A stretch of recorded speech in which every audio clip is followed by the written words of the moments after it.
North Tripura हांकर BJP काशकुनि मुंग साकलाय जाखा हायनो हाय काशकुनि आचुक थायो मानफिउका काजल दास हांकर काशकुनि मुंग साकलाय माने यागलनो बदलनो हामजानाय खाफुनरनि बिसिंगो तंथंमोन बय सिजमा नुजाखा असालो चंगनाजा कता काशकुनि मुंग साकलाय रेखा बीजेपी तांग फांकरा एबा हांकर चंगमरि तांगबेदिकनि आदं रतन घोष मानजाखा सालका त्रिपुरा लोकसभानि कसाम एमपी रेवती त्रिपुरा मानजाखा पानीसागरनि एमएलए विनय भूषण दास खबै हांकर सभापति अपर्णा नाथ ते सभापति याकचो बबतुस दास। আজকে আমাদের ভারতীয় জনতা পার্টির সাংগঠনিক 10টি জেলার সভাপতির নামই ঘোষণা হয়ে যাবে। ইতিমধ্যে আপনারা জেনেছেন আমাদের এই নর্থ ত্রিপুরার জেলা কমিটির মাননীয় সভাপতির নাম ঘোষণা হয়েছে কাজল কুমার দাস মহোদয়।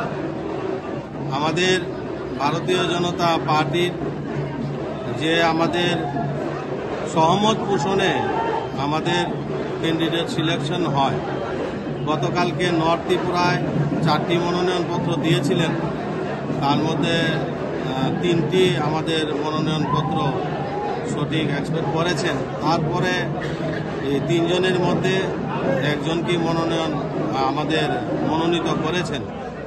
তো আমার বিশ্বাস ভারতীয় জনতা পার্টির যিনি জেলা সভাপতি হয়েছেন কাজল কুমার দাস, কাজল দাসের নেতৃত্বে আমাদের এই নর্থ ত্রিপুরার 6টি বিধানসভায় আমাদের সংগঠন শক্তিশালী হবে।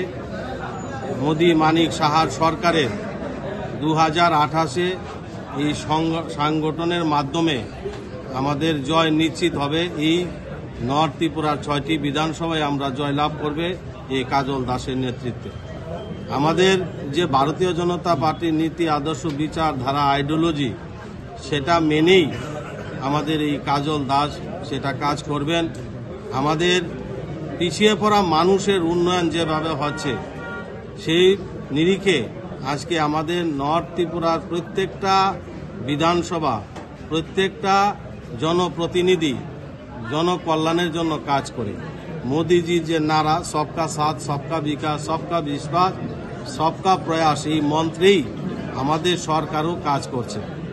আজকে ত্রিপুরা রাজ্যের বিরোধীরা বিভিন্নভাবে বিভিন্ন কথা বলে সরকারের বিরুদ্ধে সমালোচনা করে। তারা 25 বছর বাম শাসনের সময় ত্রিপুরা রাজ্যের সার্বিক উন্নয়ন করতে পারেনি, ত্রিপুরা রাজ্যের জনগণের জন্য কাজ করেনি। আজকে আমাদের জনগণের জন্য সরকার কাজ করছে। জনগণের জন্য আজকে সরকার প্রতিদিন মানুষের জন্য কাজ করে। আমাদের এই ভারতীয় জনতা পার্টির সরকার, আমাদের মুখ্যমন্ত্রী মাননীয় প্রফেসর ডক্টর মানিক সাহাজির নেতৃত্বে যে সরকার চলছে, এই সরকারের পাশে আমাদের এই নর্থ ত্রিপুরাও বাদ নেই। নর্থ ত্রিপুরাও আমাদের এই সরকারের পাশে থেকে কাজ করবে এবং আমার দ্রুত বিশ্বাস এই কাজল দাস আমাদের সংগঠনকে শক্তিশালী হবে এবং 2028-এ আমাদের সরকার প্রতিষ্ঠিত হবে।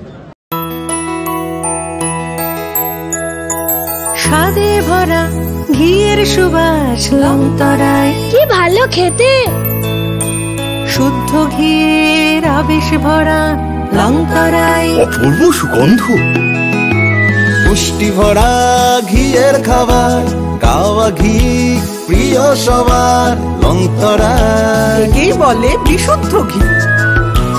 বিশুদ্ধ ঘি নাম মনে রেখো লংতরায়। লংতরাই ঘি রোজ খাবারে তোমাকে চাই। লংতরাই লংতরাই।